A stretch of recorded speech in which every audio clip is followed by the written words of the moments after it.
اعوذ باللہ من الشیطان الرجیم بسم اللہ الرحمن الرحیم۔ اللہ تبارک و تعالیٰ کے نام سے شروع جو بڑا مہربان اور نہایت رحم کرنے والا ہے۔ کم و بیش 18,000 عالمین کو تخلیق کرنے سے پہلے جب اس کائنات کے اندر کوئی بھی چیز موجود نہ تھی تو اس وقت صرف ایک ذات موجود تھی اور وہ اللہ تبارک و تعالیٰ کی ذات تھی۔ اس وقت اللہ تبارک و تعالیٰ کی ذات نے یہ چاہا کہ میری ذات کے علاوہ کوئی ایسی ذات موجود ہو جو اس کی خدائی کی وسعتوں سے لے کر اس کے کبریائی کے مقامات تک اور اس کے کبریائی کے مقامات سے لے کر اس کی قدرت کے کمالات تک اور اس کے تمام معجزات کو جان کر اور اس کی طاقت اور شان کو پہچان کر اس کی حمد و ثنا اور تعریف بیان کرے۔ تو اس وقت اللہ تبارک و تعالیٰ نے حکم کن کو نافذ کرنے سے 4,24,000 آسمانی سال پہلے اپنے وجود کی پہچان کرانے کے لیے اپنے ہی نور میں سے سب سے پہلے اپنے محبوب کے نور کو پیدا کیا۔ پس جیسے ہی یہ نور تخلیق ہوا تو یہ نور اپنے خالق کی کبریائی کو جان کر اور اس کی کبریائی کے مقامات کو پہچان کر اور اس کے قدرت کے کمالات کو جان کر اپنے سچے رب کی حمد و ثنا اور تعریف بیان کرنے لگا۔ اور یہ نور اسی طرح لاکھوں سال تک اپنے خالق یعنی اللہ عز و جل کی حمد و ثنا بیان کرتا رہا اور اس کی تعریف بیان کرتا رہا۔ جب اس حمد و ثنا کو لاکھوں سال گزر گئے، اسی طرح جب نور محمدی لاکھوں سال تک اللہ تبارک و تعالیٰ کی حمد و ثنا بیان کرتا رہا تو اللہ تبارک و تعالیٰ کو نور محمدی کی حمد و ثنا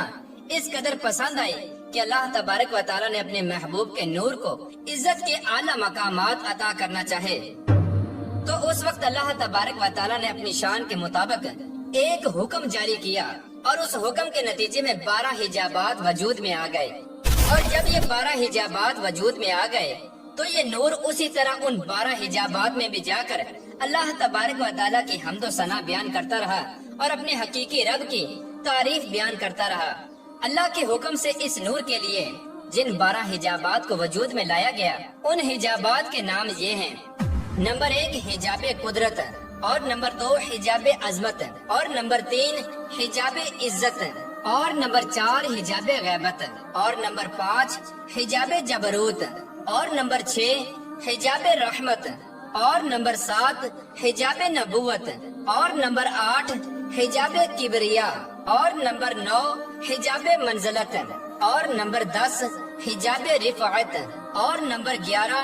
حجاب سعادت، اور نمبر 12 حجاب شفاعت۔ پیار دوستو، نور محمدی پہلے حجاب میں یعنی حجاب قدرت میں 12,000 سال تک اللہ تبارک و تعالیٰ کی یہ تسبیح بیان کرتا رہا، سبحان العلی الاعلی۔ اسی طرح نور محمدی دوسرے حجاب یعنی حجاب عظمت میں 11,000 سال تک اللہ تبارک و تعالیٰ کی یہ پاکی بیان کرتا رہا، سبحان عالم السر والخفی۔ اسی طرح نور محمدی تیسرے حجاب میں یعنی حجاب عزت میں 10,000 سال تک اللہ تبارک و تعالیٰ کی یہ تسبیح بیان کرتا رہا، سبحان الملک المنان۔ اسی طرح حجاب غیبت میں نور محمدی 9,000 سال تک اللہ تبارک و تعالیٰ کی یہ پاکی بیان کرتا رہا، سبحان اللہ و بحمدہ۔ حجاب جبروت میں نور محمدی 8,000 سال تک اللہ تبارک و تعالیٰ کی تسبیح بیان کرتا رہا، سبحان الکریم الاکرم۔ اسی طرح نور محمدی حجاب رحمت میں 7,000 سال تک اللہ تبارک و تعالیٰ کی حمد و ثنا بیان کرتا رہا، سبحان رب العرش العظیم۔ حجاب نبوت میں نور محمدی 6,000 سال تک اللہ تبارک و تعالیٰ کی یہ تسبیح بیان کرتا رہا، سبحان رب العزت عما یصفون۔ اسی طرح حجاب کبریا میں 5,000 سال تک نور محمدی اللہ تبارک و تعالیٰ کی یہ پاکی بیان کرتا رہا، سبحان العظیم العظم۔ حجاب منزلت میں نور محمدی 4,000 سال تک اللہ تبارک و تعالیٰ کی یہ تسبیح بیان کرتا رہا، سبحان العلیم الکریم الکبیر۔ اسی طرح حجاب رفعت میں نور محمدی 3,000 سال تک اللہ تبارک و تعالیٰ کی یہ تسبیح بیان کرتا رہا، سبحان ذی الملک والملکوت۔ حجاب سعادت میں 2,000 سال تک نور محمدی اللہ تبارک و تعالیٰ کی یہ حمد و ثنا بیان کرتا رہا، سبحان من یزیل الاشیاء ولا یزول۔ اور حجاب شفاعت میں 1,000 سال تک نور محمدی اللہ تبارک و تعالیٰ کی یہ پاکی بیان کرتا رہا، سبحان ربی العظیم و بحمدہ۔ پیارے دوستو، اسی طرح یہ نور ان 12 حجابات کے اندر اپنے رب کی تسبیحات بیان کر کے اپنی رب کی شان بلند کرتا رہا، اور اسی طرح یہ نور مسلسل ان 12 حجابات کے اندر ہزاروں سال تک اپنے رب کی تعریف بیان کرتا رہا اور اس کی پاکی بیان کرتا رہا۔ بس جب اس نور کو پیدا کرنے والے پروردگار نے ان 12 حجابات کے اندر بھی اپنے محبوب کے نور سے اپنی پاکیزگی کو سنا، تو اس وقت اللہ تبارک و تعالیٰ اپنے محبوب کے نور سے اس قدر خوش ہوا کہ اللہ تبارک و تعالیٰ نے ایک اور حکم جاری فرمایا، اور اس حکم کے نتیجے میں کرسی کو وجود میں لایا گیا۔ اسی طرح اللہ تبارک و تعالیٰ نے اپنے حکم سے کرسی کے بعد لوح اور لوح کے بعد قلم کو پیدا فرمایا، اور اس کے بعد اللہ تبارک و تعالیٰ کی طرف سے قلم کو یہ حکم جاری کیا گیا کہ اے قلم اپنے پروردگار کے نام سے لکھنا شروع کر۔ تو اس وقت قلم نے اللہ تبارک و تعالیٰ کی بارگاہ میں عرض کی کہ یا رب العالمین کیا لکھوں؟ تو اس وقت اللہ تبارک و تعالیٰ نے قلم سے ارشاد فرمایا کہ اے قلم اپنے لکھنے کی ابتدا میرے اس کلام سے کر اور لکھ لا الہ الا اللہ محمد الرسول اللہ۔ بس جیسے ہی قلم نے نام خدا کے ساتھ نام محمد کو سنا تو قلم اللہ تبارک و تعالیٰ کی بارگاہ میں عرض کرنے لگا کہ یا رب العالمین یہ عظیم الشان والی شخصیت کون ہے جس کا نام تیرے نام کے ساتھ لکھا جا رہا ہے؟ تو اس وقت اللہ تبارک و تعالیٰ نے قلم سے یہ ارشاد فرمایا کہ اے قلم اگر تو جاننا چاہتا ہے تو اس بات کو جان لے اور اس نور کی شان کو پہچان لے کہ یہ میرا محبوب اول ہے، وہ محبوب کہ جس نے سب سے پہلے میری عبادت کی اور جس نے سب سے پہلے تیرے رب کا ذکر کیا۔ اور اے قلم سن لے کہ جب تیرے رب کی تعریف بیان کرنے کے لیے کوئی بھی موجود نہ تھا تو اس نور محمدی نے سب سے پہلے تیرے رب کی تعریف کی۔ اے قلم تیرا پروردگار اپنے محبوب کے نور سے اپنی تعریف کو سن کر اس قدر خوش ہے کہ پس اب تیرے پروردگار کا یہ ارادہ ہے کہ ان قریب تیرا پروردگار بہت سے عالمین کو پیدا کرے گا، اور ان تمام عالمین پر وہ اپنے محبوب کو ایک ایسا مقام عطا کرے گا کہ جو مقام تیرے پروردگار نے اپنے حبیب سے پہلے نہ کسی کو عطا کیا ہوگا اور نہ ہی ان کی ذات کے بعد کسی کو عطا کیا جائے گا۔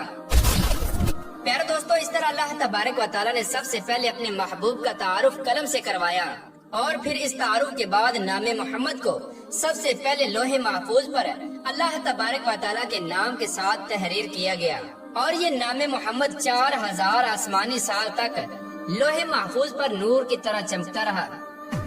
پیارے دوستو، اسی طرح لوح قلم کو پیدا کرنے کے بعد اللہ تبارک و تعالیٰ نے اپنے محبوب کے نور میں سے چند عالمین کو پیدا کرنے کا ارادہ فرمایا، تو اس وقت اللہ تبارک و تعالیٰ نے ایک حکم جاری کیا۔ تو اس وقت اللہ تبارک و تعالیٰ کے حکم سے نور محمدی 5 حصوں میں تقسیم ہو گیا۔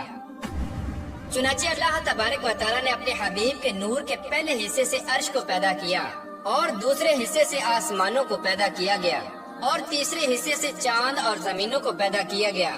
اور چوتھے حصے سے سورج جیسے بڑے بڑے ستاروں اور سیاروں کو پیدا کیا گیا۔ لیکن ان چاروں حصوں سے یہ سب کچھ بنانے کے باوجود بھی یہ سب کچھ تاریک اور اندھیرے میں ڈوبا ہوا تھا، تو اللہ تبارک و تعالیٰ نے اندھیرے میں ڈوبے ہوئے ان عالموں کو روشن کرنا چاہا۔ تو اس وقت اللہ تبارک و تعالیٰ نے اپنے حبیب کے نور کے 5ویں حصے سے پہلی مرتبہ روشنی کو پیدا کیا۔ اس سے پہلے اس کائنات کے اندر روشنی کا نام و نشان نہ تھا۔ پیارے دوستو، اس طرح اللہ تبارک و تعالیٰ نے اپنے محبوب کے نور میں سے ان 5 حصوں سے اس کائنات کو تخلیق فرمایا اور اس کائنات کو روشن اور خوبصورت بنایا۔ پیارے دوستو، اللہ تبارک و تعالیٰ نے اپنے محبوب کو یہ شان اور شرف عطا فرمایا ہے کہ اللہ تبارک و تعالیٰ کے پیارے حبیب حضرت محمد مصطفیٰ صلی اللہ تعالیٰ علیہ وآلہ وسلم اللہ تبارک و تعالیٰ کی مخلوق اول ہیں۔ جیسا کہ اللہ تبارک و تعالیٰ نے اس بات کا ذکر قرآن پاک میں کچھ یوں بیان فرمایا ہے، جیسا کہ اللہ تبارک و تعالیٰ سورہ مریم کی آیت نمبر 93 میں ارشاد فرماتا ہے کہ آسمانوں اور زمینوں اور اس کائنات میں جو کچھ بھی موجود ہے وہ اللہ کا عبد ہے۔ پیارے دوستو، عبد عربی زبان میں بندے کو کہا جاتا ہے، یعنی بندگی کرنے والا اور عبادت کرنے والا۔ اور ایک دوسرے مقام پر اللہ تبارک و تعالیٰ اپنے محبوب کی شان بیان کرتے ہوئے ارشاد فرماتا ہے کہ اے میرے محبوب کہ کہہ دیجئے کہ میں ہی وہ ہوں جس نے سب سے پہلے اپنے رب کی عبادت کی۔ پیارے دوستو، یہ بات یاد رہے کہ جب حضور پاک صلی اللہ تعالیٰ علیہ وآلہ وسلم اس دنیا کے اندر جلوہ گر ہوئے تو بے شک وہ ایک انسانی شکل کے اندر مبعوث کیے گئے، لیکن حقیقت میں آپ صلی اللہ تعالیٰ علیہ وآلہ وسلم کی ذات اقدس ایک نور ہے، جس نور سے یہ تمام کائنات چمک رہی ہے اور جس نور کی وجہ سے اس کائنات کو تخلیق کیا گیا، اور اللہ تبارک و تعالیٰ نے اس کائنات کو تخلیق ہی صرف اس وجہ سے کیا تاکہ اللہ تبارک و تعالیٰ اپنے محبوب کی شان کو بیان کر سکے۔ پیارے دوستو، جب اللہ تبارک و تعالیٰ نے اپنے محبوب کے نور کے 5 حصوں سے اس کائنات کو تخلیق فرمایا، تو اس کائنات کو تخلیق فرمانے کے بعد اللہ تبارک و تعالیٰ نے ایک مخلوق کو پیدا فرمایا۔ اس مخلوق کو اللہ تبارک و تعالیٰ نے اپنی عبادت کرنے کے لیے اور اپنے محبوب کا تعارف کرنے کے لیے پیدا فرمایا، اور پھر اس مخلوق کو پیدا کرنے کے بعد اللہ تبارک و تعالیٰ نے اس مخلوق کے سامنے اپنے محبوب کے نور کا تعارف کروایا۔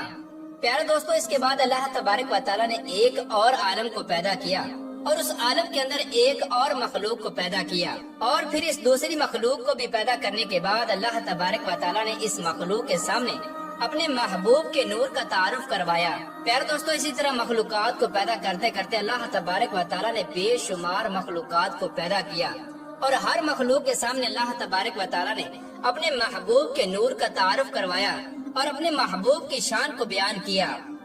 پیارے دوستو، آپ کو بتاتے چلے کہ اس کائنات کے اندر اللہ تبارک و تعالیٰ نے جو کچھ بھی تخلیق فرمایا، ان تمام تر چیزوں کی جان حضور اکرم صلی اللہ تعالیٰ علیہ وآلہ وسلم کی ذات اقدس ہے۔ اگر اللہ تبارک و تعالیٰ اپنے محبوب کو پیدا نہ فرماتا تو اس کائنات کے اندر کسی بھی چیز کو تخلیق نہ فرماتا۔ اللہ تبارک و تعالیٰ نے اپنے محبوب کی شان کو بیان کرنے کے لیے ان تمام چیزوں کو پیدا فرمایا اور ان تمام تر عالمین کو تخلیق فرمایا۔ جیسا کہ ایک شاعر نے بڑے ہی خوبصورت انداز میں حضور پاک صلی اللہ تعالیٰ علیہ وآلہ وسلم کی شان کو اس طرح بیان کیا ہے کہ وہ جو نہ تھے تو کچھ نہ تھا، اور وہ جو نہ ہو تو کچھ نہ ہو، جان ہے وہ جہان کی، جان ہے تو جہان ہے۔ اللہ تبارک و تعالیٰ سے دعا ہے کہ اللہ تبارک و تعالیٰ اپنے پیارے حبیب حضرت محمد مصطفیٰ صلی اللہ تعالیٰ علیہ وآلہ وسلم کی ذات اقدس پر اپنا سب کچھ قربان کرنے کی توفیق عطا فرمائے اور ان کی محبت کے اندر جینا مرنا نصیب فرمائے۔